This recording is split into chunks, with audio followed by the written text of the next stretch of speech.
Where are we going to today, Deanna? Candlewood Mountain Trail. All right, let's go. All right.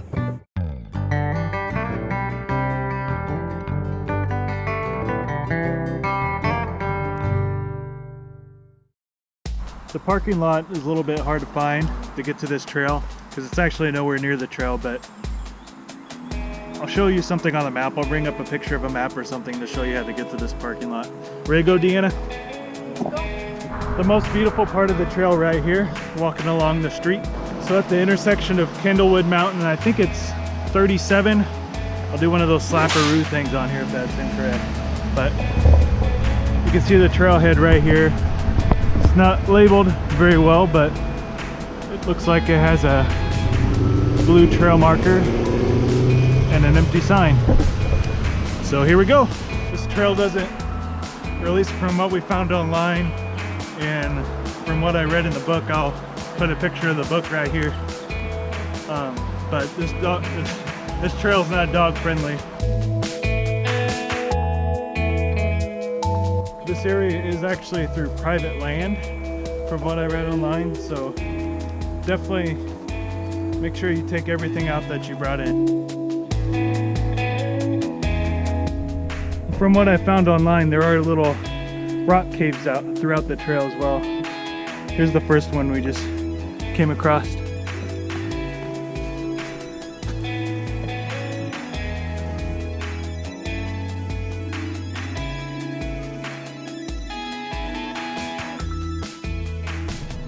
Says it's only 3 miles online, but it is pretty steep pretty much the entire way so far, except at the very beginning. Our first little vista. Cool view, even if there are a bunch of buildings out there.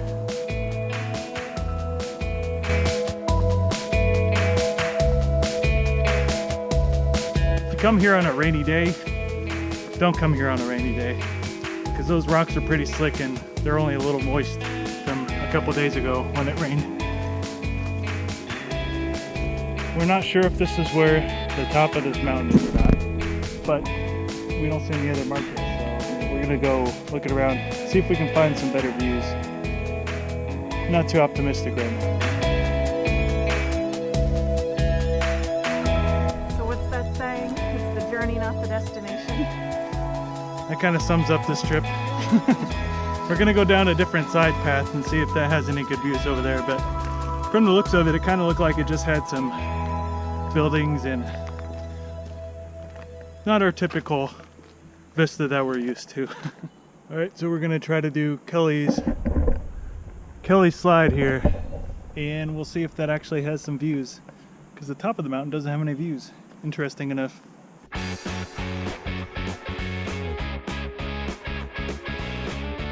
Now we know why they call it Kelly's Slide through here. Yeehaw!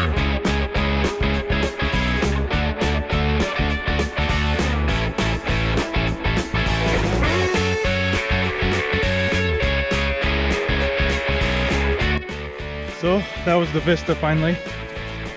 Probably the most dangerous part of the trail. You don't want to be going on that slide over there when it's covered in water, because it's very steep and there's a big drop off at the end. So not a good place to hang out if it just rained or it's still wet. Unless you're really flexible, unlike me. Maybe Deanna's flexible, but not me. You don't want to be hiking through this Kelly Slide. You don't want to be hiking through this Kelly Slide area because, well, it's not maintained like at all. There's big branches down everywhere and pretty much crawling through certain portions of it. And this is going to be interesting with everything being all wet. We picked a bad day to hike this trail apparently.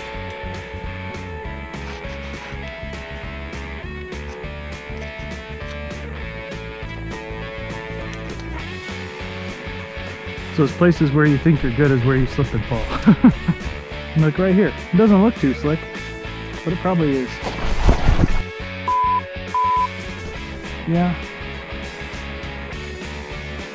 It's hit pretty hard. Apparently these shoes don't have enough traction on them.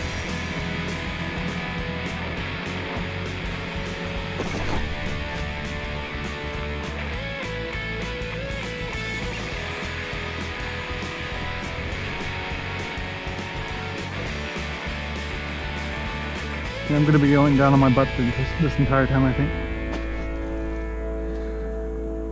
I know on video it's kind of hard to tell how steep that is, but it's fun.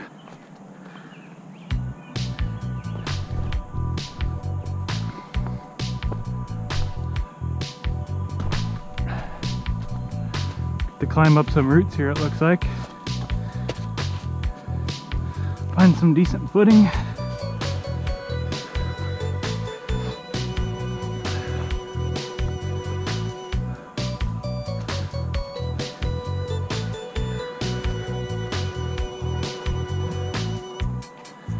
Guessing this trail hasn't been maintained in quite a long time, because this is all covered in vegetation.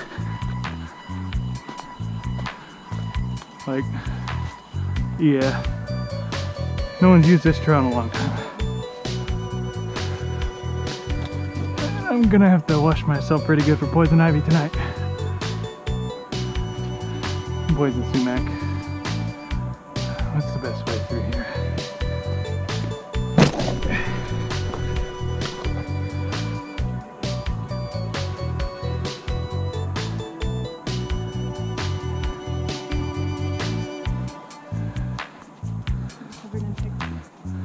That was fun. Interesting. Cool little cave back there. If we don't make it through the trail, we'll come back here and take a nap. Hey Deanna, what do you think of Kelly's slide? It's kind of dangerous and a little scary at points. You gotta really be sure-footed through there, or you could slip and fall to your death. Or at least severely injure yourself. Kind of the moral of the story is, if you go straight to the top of the mountain, I would call that moderate. But if you take that Kelly slide, I would say it's borderline strenuous, because you really do have to do some more rock scrambling, and especially on these more moist days or whatever, there's a lot more opportunity for you to slip and fall. So definitely try to come here on the dry day if all possible. Well, I hope you enjoyed our video hiking up Candlewood Mountain. If you liked the video, go ahead and hit the like button and subscribe if you want to see more. And as always, Adventure on! Adventure on!